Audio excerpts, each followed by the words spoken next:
Welcome back, YouTube. I've been wanting to get a little bigger radiant heater in the shop for wintertime when it gets real cold to maybe heat it up a little quicker. But I've always liked the torpedo heaters, except that they put off a lot of fumes. I don't like the fumes, so I stopped with the torpedoes and I went to these type here, Mr. Heater, the radiant ones. These things are nice. They don't put out any fumes whatsoever. I've had these heaters, I've got two of them. I've had them for probably 4 years. Let's see, this is 2025. 5 year, right at 5 year now. I got them when they kind of first come out. Here's the first one. Here's the second one.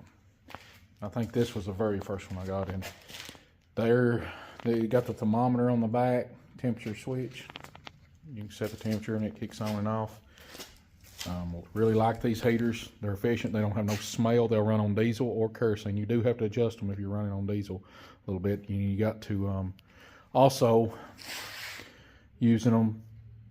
You got to take and clean the photo cell, change the fuel filter, clean the pickup in the tank periodically to help keep them in good shape. But other than that, we run them every day in the winter and just got to do maintenance on them. But they've been good heaters. So to get back what I was saying when I was coming to buy this one, I was going to try to buy another one of those, but had to have it that every one of them sold out and you couldn't find any, and I waited too late. Not only that, the prices went up on them a lot in the last few years, and them heaters heat this shop in about 15 to 20 minutes, makes it pretty good to start working in, gets it up to temperature pretty good, even on the coldest day. And we've had some well below 0 days like last winter. But I thought, wonder how a torpedo heater would be if it was radiant also. And I knew that nobody had ever come out with one, but Dyna-Glo did about 2 weeks ago, and I haven't found any reviews on anywhere on the internet about this particular heater. There's no videos on the particular heater. There's an AI generated one, but it's not legit. It just takes off the website. So I thought, I'm going to try to get one.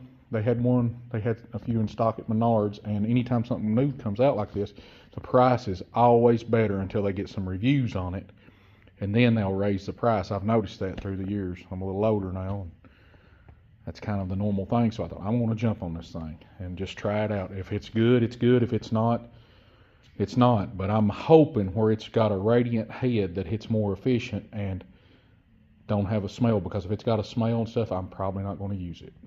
But I thought it's $454, and then with 11% rebate, it comes out to like $404, $405 is what it costs. And for a 220,000 kBTU, that's a lot.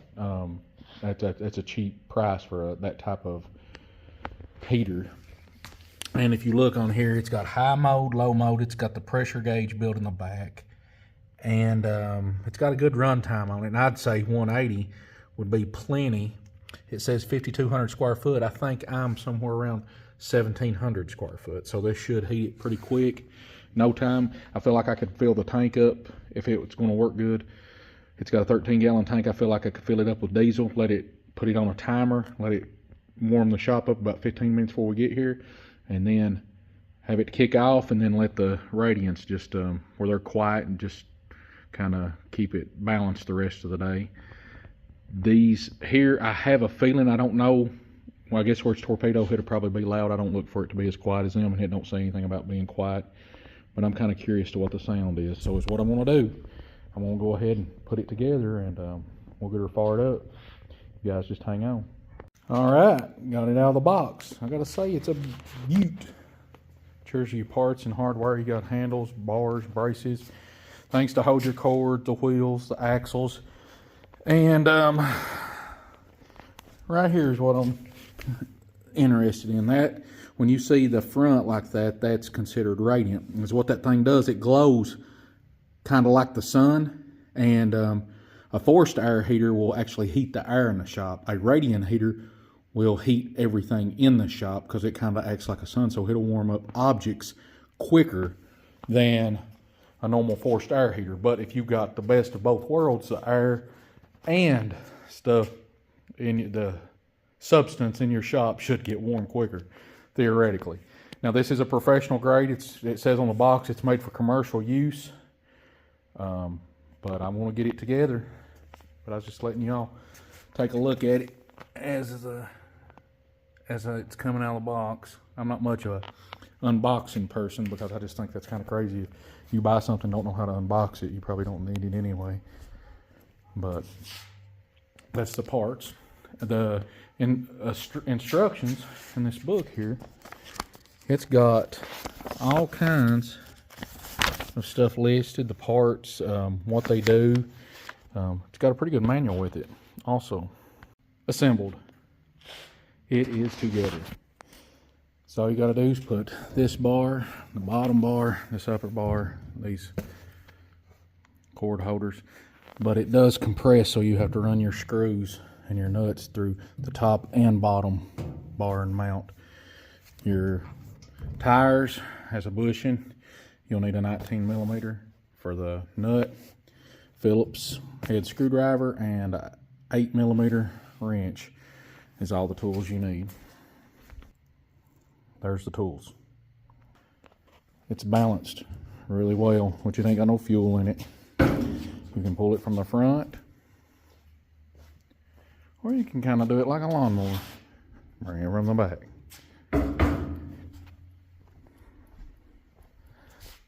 I'm liking the looks of it. Now I want to give you an idea how quiet and the sound of these radiant heaters. Now I love these things. They put out good heat, no bigger than they are. But this is kind of how they sound and start. I do wish they had a bigger fuel tank. Thought about building my own for it.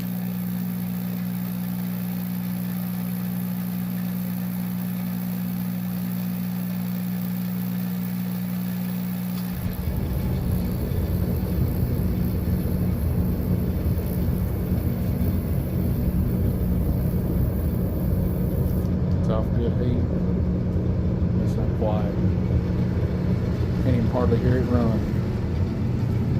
But now I will tell you this, you do have to let them cool down to their shut-off stage. So like, turn it down to the temperature. Now it thinks it's 50, it's supposed to shut off at 53 and it's 57 in here. And then you'll hear it cut off and cool.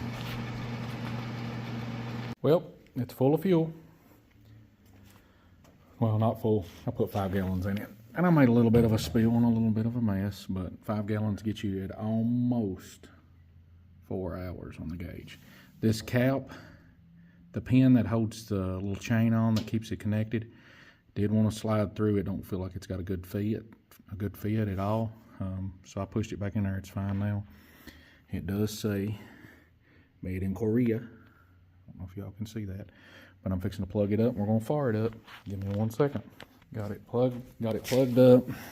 You can put high or low. I want to start it off on high because I want to see kind of what it sounds like. If there's any fumes, I'm sure it's going to smell a little bit, it being new. But here we go.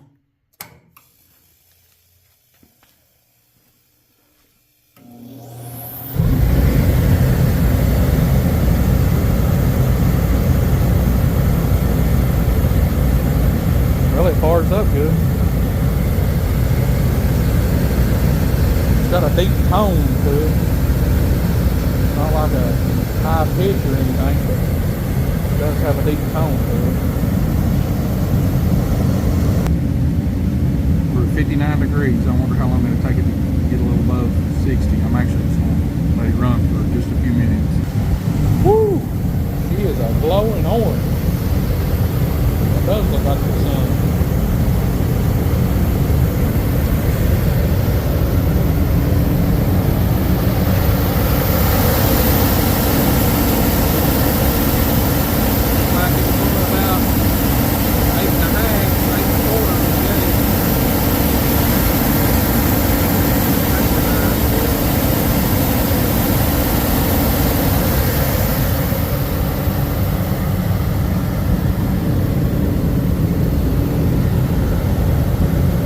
It's actually not as loud as I thought it'd be.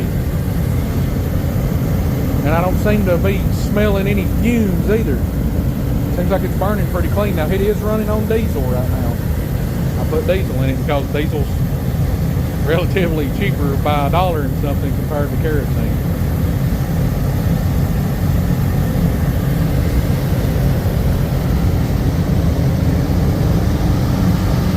This thing is hot. I don't know if y'all can see the heat waves from the camera, but that thing looks like it's about to melt. It's so hot. And you can feel the heat very much so. I'm probably 15 feet away and so I can feel it big time. I'm actually really impressed with this thing for 400 bucks. That's pretty awesome. After a few minutes of running, I set the thermostat to 70 and it showed 71 in here and it kicked off just in a few minutes, but it ain't 71 in here. It's a little above 60. I don't know if it's this way it's pulling air back into itself, but we'll try it again. We'll turn this knob back up and see if it'll kick back on. Right there, we got her on 80 now. Back up and running. I'm gonna turn it back till it kicks off.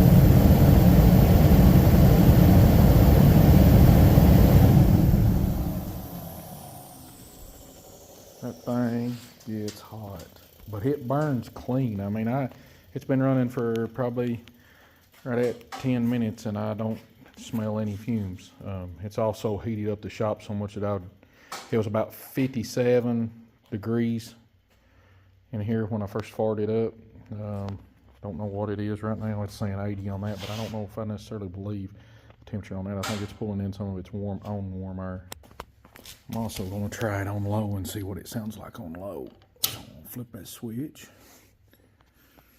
See how it runs on low. Maybe it's as efficient. Kick it to where it kicks back on. There we go.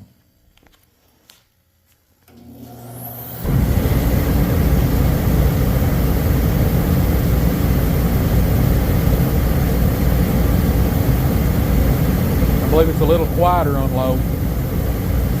Sure. It's supposed to be 180,000 BTU on low compared to 220 on high.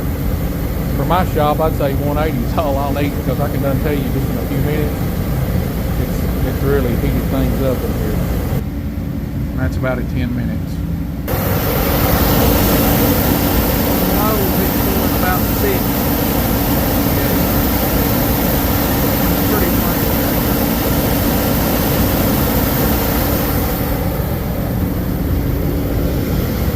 As you can tell, it don't blow as much on 180. Still puts out good heat.